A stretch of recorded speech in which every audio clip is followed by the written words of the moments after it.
please. Thank you for the very nice introduction, and thank you everybody for the opportunity. We're talking about future energy transitions. So what's the future energy come from? You need to turn off your coal-fired stations and other stations. You want to use batteries to store the solar energy you generated to supply you in the other times of the day. I just keep through this. And what about the company? And that's a board. We listed December last year, and we were told we were the 10th largest IPO over 2022. So the board is made up of 3 people. It's myself and John Price, who is project development expert. And to my right is Brandon Grove, and he's an ESG leader in the Pilbara. So we want, for a long-time project, we want to make sure the ESG part is emphasized. And the company get a market cap around, today it's probably around 90 million, and it went up a little bit yesterday. And we got 23 million in cash, and we started the BFS project for the thing. And we get quite a tight sort of shareholding there as being introduction. So we were private before and listed last year, so very good shareholder support. So give you a bit of highlight. It's a world-class deposits in North Queensland. It's a very good jurisdiction for mining, and it's a very promising long-term outlook for vanadium, in the battery industry. It's a critical mineral, and we did 4.5 years in laboratory for testing and optimizing to fully utilize the good properties of an oxide vanadium deposit to deliver economic benefit for us. And for that, we completed the PFS, which give a very good premise metrics. And because an oxide deposit free digging, and we get, from the mining to production of battery-grade vanadium, we get a low carbon dioxide footprint. And for all this benefit, Queensland government has made the project a coordinated project. And for those people who don't understand that, which means the Coordinator General's office will lead the company to get all the main and ancillary approvals from Queensland government. That's including environmental, water, transport, and all these approvals required. We started our ESG journey, and we adopted the ESG sort of guidelines and World Bank's standard, and so we make sure every box were looked after well. So why vanadium? And vanadium is traditionally a metal to strengthen steel, and sort of supply and demand, rather steady. People use titanium magnetite to make steel, then they generate the sludge, so that supports the steel industry. But more recently, with energy transition, it's an Australian invention of redox flow batteries. Vanadium redox flow batteries is the best battery for large-scale energy storage, and the demand for that is forecast. It's very high take-up. And various forecasts put the demand increase to 20% compound growth to 2040, or some of the aggressive forecasts talking about 40% compound growth for demand. So these are now the batteries driving your EV. These are industrial batteries to, essentially buffer your solar farms, and to attach to a power grid for urban supply and the industrial powers. They have very long life, they low maintenance, they tough, and they offer all the advantages the other batteries could not do. And so that's why the take-up of vanadium redox flow batteries in the industrial world. This is just showing you where all the batteries development are. And obviously, it's in Europe, leading the thing. China leads, and North America, all that, essentially it's industrial, almost like industrial revolution to put the batteries to buffer all your solar farms and your wind farms. Australia started, because Australian invention, Australia started as well. So we're talking a little bit of project details. So it's in the tenement that we have is North Queensland. It's between Cloncurry and Townsville. We got a 1,400 square k's of tenement.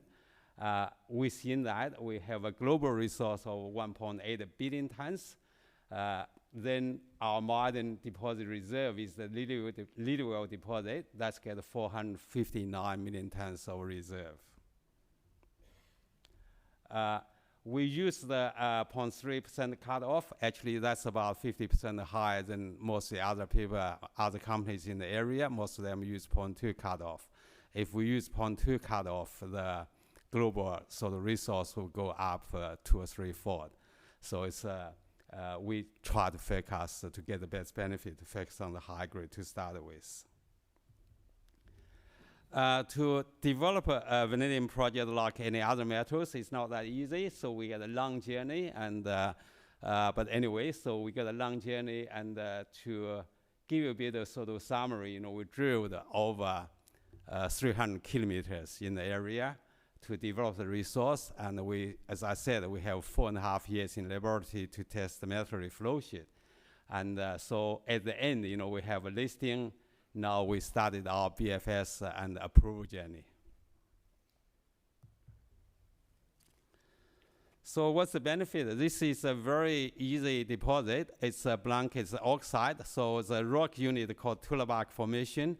In the tenement area, it's essentially sub-horizontal. It's essentially, so the base of weathering profile is below the Tullabak Formation itself. So the entire horizon get completely oxidized.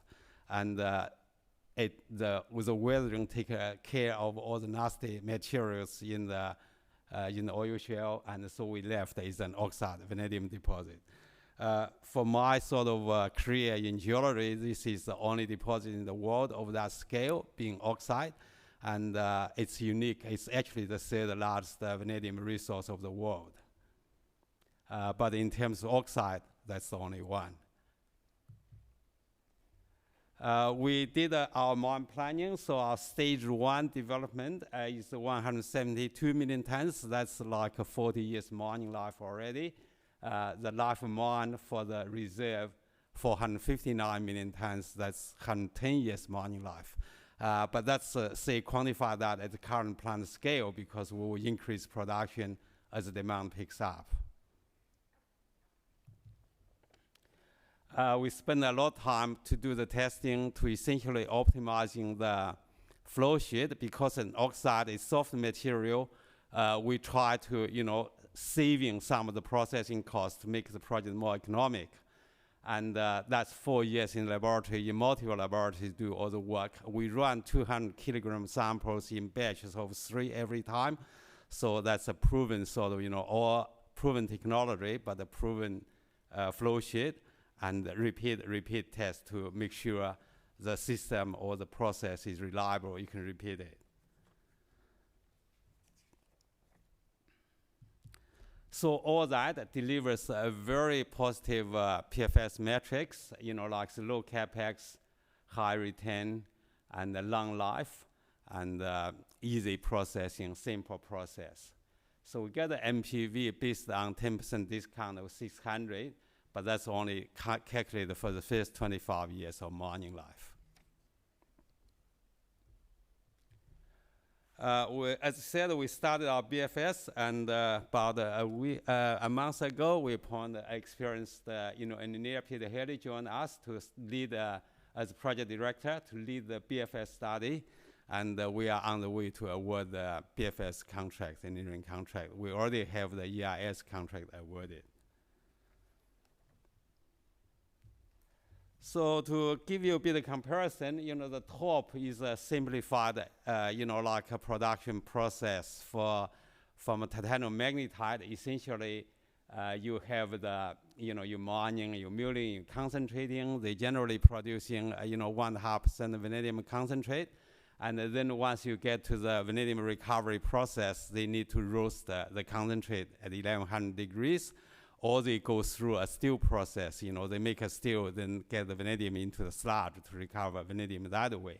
So it's very high capex and very little flexibility. While at the bottom is because we have an oxide deposit, therefore, the mining and the concentrating part is easy, and we produce a 1.8% concentrate. And if, that at that stage, we are much cheaper concentrate production than everybody in the titanium magnetite field. But more importantly, when you go to vanadium recovery phase, because it's an oxide, like nature already roasted for us, we don't need to roasting. We go directly to acid leaching, solvent extraction. And that's where the major saving in your capex and OPEX come from. And for similar scale production, you're looking capex at probably half of the titanium magnetite system, and you're looking OPEX around sort of 50, 60% of the titanium magnetite production. Oh,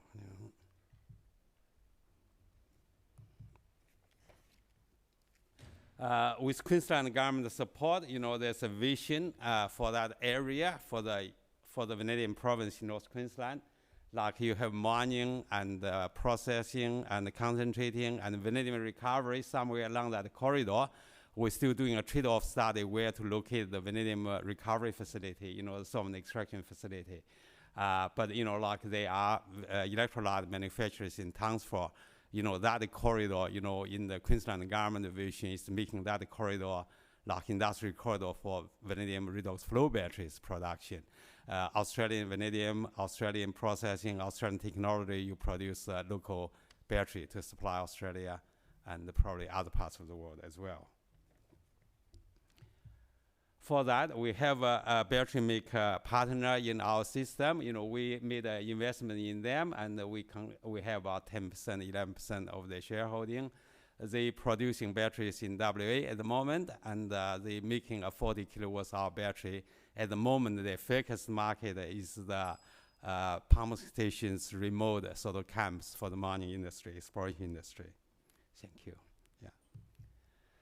So what's the project impact? It's a very, very large resource, and so, capable of supplying vanadium to Australia and the rest of the world for, next generation or centuries.